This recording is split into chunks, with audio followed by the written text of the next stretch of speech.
Coming up on Eyewitness News, more local in the morning at 8:30. Crews working to pull a vehicle from the Rock River. We will have a live report from the scene. Now, it's one of this election year's hot button issues, gun control. We will see how it will affect Illinois voters' choices at the polls. And marijuana moneymaker, a new dispensary setting up shop in central Illinois. The state restrictions that will cut into the potential for profit. Two stations. More local news. Eyewitness News, more local in the morning on Fox 39, starts now.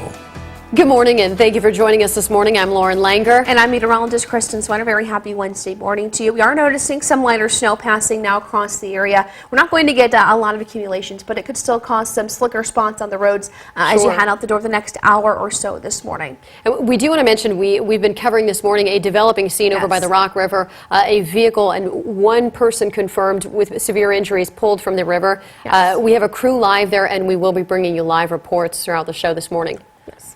Definitely the case. So I'll get you the weather so we can get you out the door. Absolutely. And then we can get right to that breaking news. This morning, though, we do have some lighter snow pushing in across the area. You can see that rotating through the Rockford area currently. Not overly heavy snow. It is picking up a bit more closer to the Janesville area through southern Wisconsin. So light snow here this morning. Some light rain also mixing in as we look with our precision Doppler here this morning. And again, we will continue to kind of see some of this lighter snow push through as we head through the morning. So light snow won't continue all day, another hour or so, and then we dry up for the afternoon. Temperatures now 36 degrees in Rockford, 32 right at that freezing mark in Freeport as well as in Monroe. Temperatures dropping back already in Galena. Temperatures at 28 degrees there, and wind chills are back into 15 in the Galena area. Also noticing still areas of fog from Galena down to a mile for that visibility, about 1.25 miles for the Monroe area, and 4-mile visibility for Janesville and the Freeport area. So we do have the heavy rain pushing out along the East Coast. Lighter snow showers for us this morning. We'll keep the first warn weather risk at moderate because of some of that lingering fog, as well as because of those snow showers, though we do dry out by about lunchtime today, and temperatures fall through the afternoon. Make sure to track that snow with our interactive radar on mystateline.com. Lauren? Kristen, thank you. 8:33, and now we are taking you to the Rock River, where crews are trying to pull a vehicle from the Rock River. Now, Dan Vasco is live from the scene. Dan, any updates? That's right, Lauren. Actually, just moments ago, emergency personnel grabbed a stretcher out of the fire vehicle and loaded one body into the vehicle and took it back to the hospital. Rockford Fire saying that the person is still alive, so they are quickly rushing them to hospital to see if they can treat that as soon as possible. And as you can see, the vehicle is still inside of the river, so there's still updates on that to come, but they are bringing in a truck right now to remove the vehicle from the river. But other than that, details are extremely limited right now. As you can see, if you can see behind me, there's a bunch of emergency personnel still on the scene to assess the situation. So a lot more details to come, like we said, but for right now, that is the case. One person is experiencing life-threatening injuries on the way to the hospital as we speak. Dan Basco, Eyewitness News, live at the Rock River. Back to you, Lauren. Alrighty, Dan, thank you, and we will continue to check in later on throughout the show.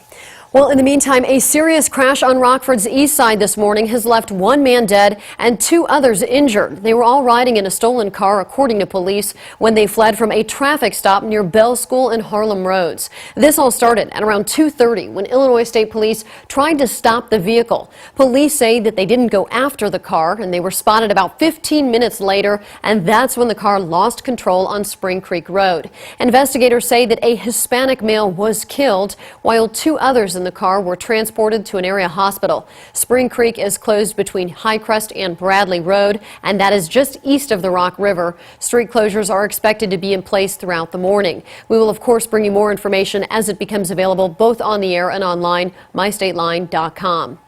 In the meantime, Leslie Munger once again pleading to lawmakers to pass a state budget. Now, the Illinois comptroller says that as things sit right now, the state will exceed its spending capabilities by $1.2 billion and lose out on more than $5 billion in revenue this year. Now, clearly, Illinois must pass a budget, and we must reclaim our controls over spending and revenue. We must stop the financial bleeding and start healing. Munger will be in Rockford today to talk about the budget impasse and to warn of the financial problems that it'll cause. In other news, with mass shootings occurring far too often in the United States, the decision to regulate America's guns has become a key issue this election season. Eyewitness News reporter Emily Fannin tells us the latest reforms in place and how Illinois residents feel about the issue.